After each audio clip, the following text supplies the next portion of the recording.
आचार्य काँग्रेस आदरणीय आचार्य काँग्रेस आदरणीय उपप्राचार्य कुंडू सर, आदरणीय उपप्राचार्य नांगर सर, आदरणीय प्राध्यापिका आणि त्यांचे प्राध्यापक गिरवर सर,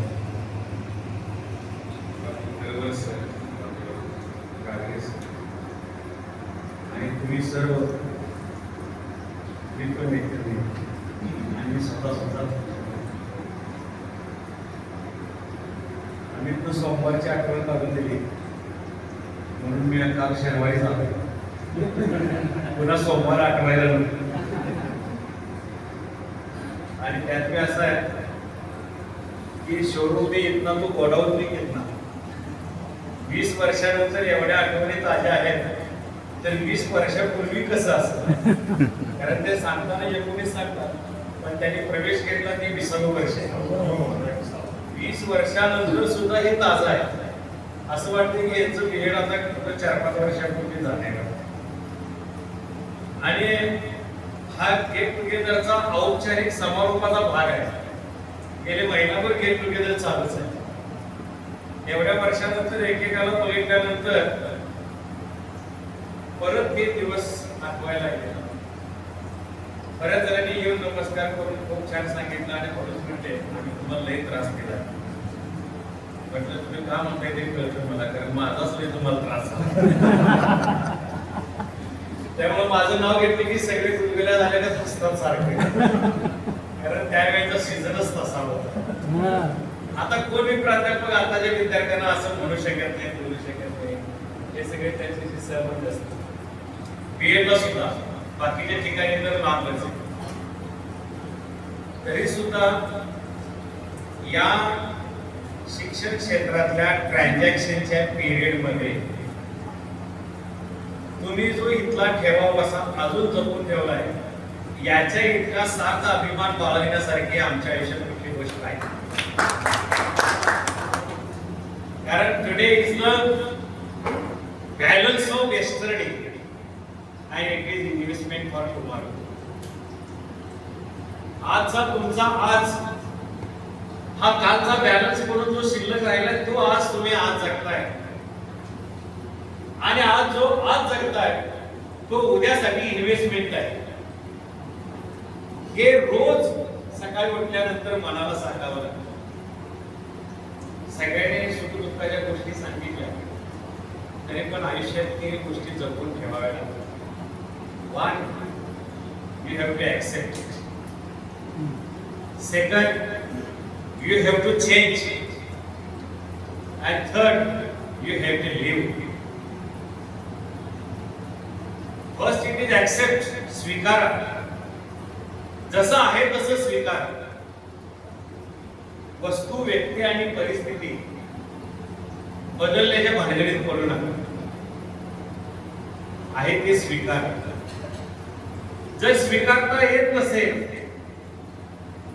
तर योग्य चेंज, त्या बदला. एक तर तुम्ही स्वतःला बदला, नाहीतर त्या वस्तू बदला, त्या व्यक्ती बदला, ते प्रसंग बदला. जर बदलणं शक्य नसेल तर या तिसऱ्याकडे लिव्ह इट, सोडून द्या. जाऊ दे, त्याची भानगडच करू नका. यातलं तुम्ही बरंच स्वीकारलेलं आणि त्याची कृतज्ञता पण तुम्ही व्यक्त केली.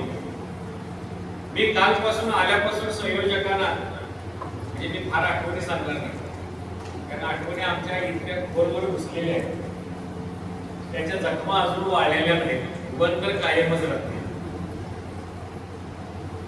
तरी सांगतो मी कालपासून 2-4 वेळा अमितला, मनोजला म्हटलं की तुम्ही योग्य वेळी गेट टुगेदर ठेवले. ती योग्य वेळ यासाठी आहे की आयुष्याचा एक निम्मा टप्पा तुम्ही यशस्वीरित्या पूर्ण केलेला आहे. जवळजवळ तुम्ही सगळे 40-45च्या दरम्यानचे असाल. ज्यावेळी तुम्ही इथं आलात त्यावेळेस आम्ही त्याच्या थोडंसं आधी, म्हणजे 38-40 पर्यंत आम्ही असतो त्याही नातो. तसे आम्ही तरुण होतो. कुंड सरांच्याकडे बघितल्यानंतर इथं आल्यावर वाटायचं मला आमच्या सारखा तरुण कोण तर इथं आहे. नंतर कळलं आमच्यापेक्षा 10-12 वर्षांना म्हातारे. आणि त्याच्यापेक्षा बाकीचे आणि जरा म्हातारे होते. फक्त एवढंच मला होतं की नाना सर माझ्या आधी एक महिनाभर आले होते, त्यामुळे क्रीजवरती बॅट टेकायला मला जागा होती. परंतु तो आमचा आयुष्याचा टप्पा होता, तो आता तुमच्या लाईफ मध्ये, म्हणजे तुमची पोरं आता हायस्कूल मधून ज्युनियर कॉलेज कडे किंवा या याच्यामध्ये असतील, बायको पोरं स्थिर स्थावर झाले असतील, लग्न झाले असतील, त्याची झाली नसतील, ते व्हायच्या मार्गावरती असतील. परंतु आयुष्य वेगळ्या टप्प्यावरती असते की जिथून तुम्हाला आयुष्यामध्ये करोडासारखी भरारी घेण्यासारखी उमेद या वयामध्येच येत असते. कारण आयुष्यात उंच प्रगती करायचं असेल तर करोडाचे उत्तम उदाहरण दिलं जातं, परंतु ते उदाहरण पाहताना त्याची लाईफस्टाईल, लाईफ सर्कल सुद्धा त्याचं समजून घेणं गरजेचं आहे. मला माहित असं, कदाचित तुम्हाला ते माहित असावं, असलं तरी ऐका, नसलं तरी समजून घ्या. गरुडाला जवळपास एक 80 वर्षाचं आयुष्य असतं. तो आकाशामध्ये इतक्या उंच भरारी घेतो की आकाशात उंचावरती गेल्यावरती सुद्धा त्याला जमिनीवरची बारीक हालचाल सुद्धा टिपता येत नाही.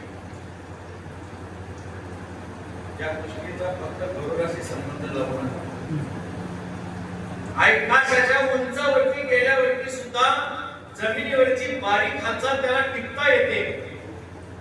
कोणतंही भक्ष त्याच्या वजनापेक्षा दुप्पट वजनाचा असलं तरी तो आपल्या टाक्याने उचलून वर नेऊन त्याला वरून फक्त सोडतो, खाली पडून ते मेले की पुन्हा त्याला उचलून घेतो.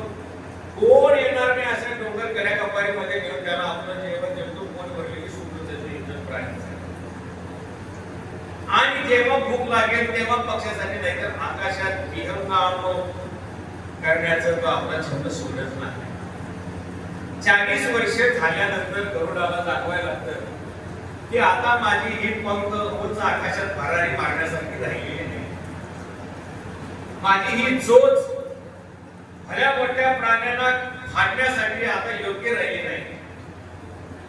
माझे हे पंख आता माझं भक्ष घेऊन आकाशात उंच उडण्यासाठी मला पुरेसे नाही.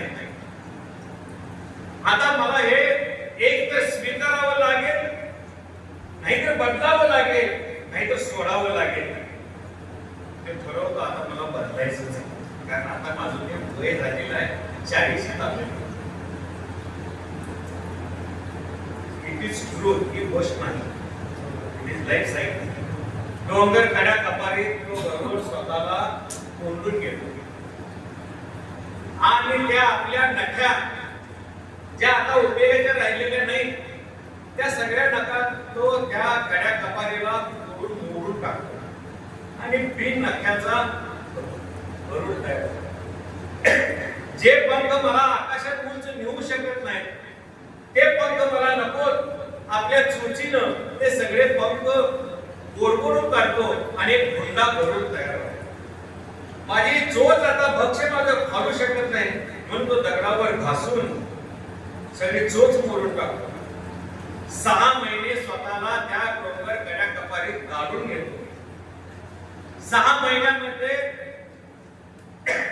फक्त स्वतःकडे आणि स्वतःकडे पाहतो. त्या 6 महिन्यात पूर्ण जगापासून दूर राहतो आणि स्वतःच्या भविष्याचा विचार करतो. त्या काळामध्ये त्याला नवीन नखे येतात, त्या काळामध्ये त्याला नवीन पिस येतात, नवीन चोच येते.